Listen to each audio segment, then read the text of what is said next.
Welcome to This Explainer. Today, we are decoding decision-making in difficult times. We're going to dive straight into the psychological framework of how we make choices during our absolute hardest moments. We'll explore how ancient wisdom actually tackles that total paralysis we feel when life throws its worst curveballs at us, and exactly how we can navigate our way out of the fog. Let's get right into it. Let me ask you something right off the bat. Have you ever found yourself completely stuck between right and wrong? You know that paralyzing moment where simple yes and no answers just completely vanish? Yeah, we've all been there. You weigh all the options, use all your worldly knowledge, and yet you're just trapped in this mental fog. Our source material today draws a direct parallel to the legendary warrior Arjuna's intense emotional dilemma on the battlefield. And honestly, it just goes to show that this is a totally universal, timeless human experience. So where are we pulling this from? Our foundational source material comes straight from Basant Ramaji's GitaAmrit, specifically looking at Chapter 2. It is this incredibly beautiful, poetic expression that explicitly connects our deepest, most paralyzing dilemmas to our societal reputation.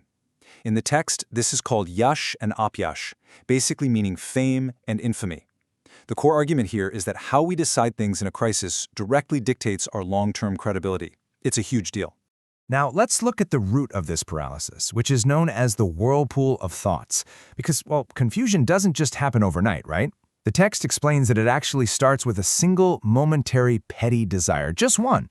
But slowly, that one desire links to another, and then another, building into this rigid habit until you're caught in a dangerous mental whirlpool. And once you're in it, it completely traps your ability to make any rational choice. And the crazy part about this? It means that even highly skilled, super knowledgeable people just like Arjuna, who is a literal master of his craft, can become completely trapped in grief and confusion. When the pressure really hits, all your external skills just aren't enough if your internal state is a mess. It proves that the true battlefield isn't physical at all. It's entirely a psychological battle against our own mind. The text captures this beautifully. It says, "O Arjuna, in this difficult time, where did this ignorance come from?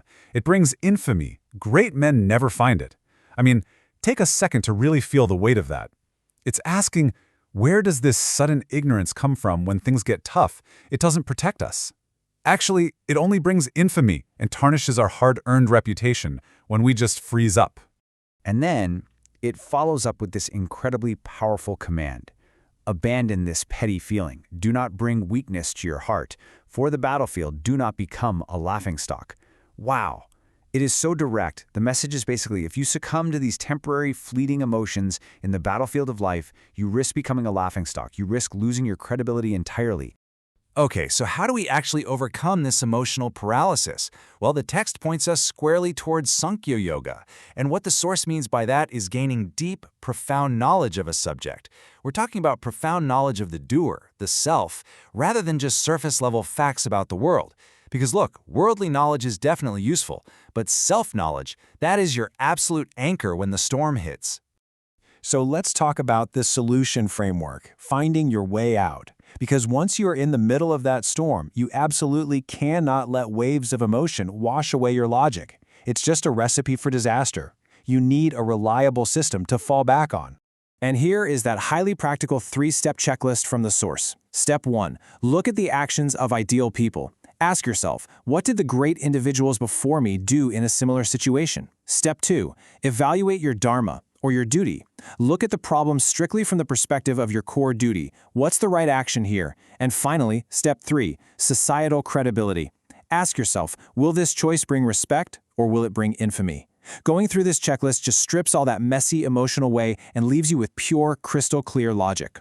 Now, here is a truly fascinating psychological definition provided in our source material. You'll often hear the name Madhusudan used for Lord Krishna. But in this context, it isn't just a name. It literally translates to the destroyer of the Madhu demon. Psychologically speaking, this represents the eradication of bad words and bad thoughts that take root inside of us and basically turn into these powerful internal demons. So to make good decisions, we literally have to become the destroyers of our own negative thought patterns. Which brings us to this really stark contrast, the current moment impulse versus the big picture. The text explicitly warns us that when we get overly attached to a temporary person or an object or even an immediate outcome, we become incredibly weak. The ultimate goal here is to rise above that temporary, current impulse and stay strictly focused on the big picture. The vast, overarching plan of your entire life. So, how do we put all this into daily practice? Well, the text makes this brilliant comparison. Just as we take a bath every single day to clean our physical bodies, we need to interact with this wisdom daily to cleanse our minds of impurities. We need to focus strictly on what is right versus wrong, actively avoid getting too attached to specific outcomes, and always remember that our biggest problems, they have to be solved internally first, not externally.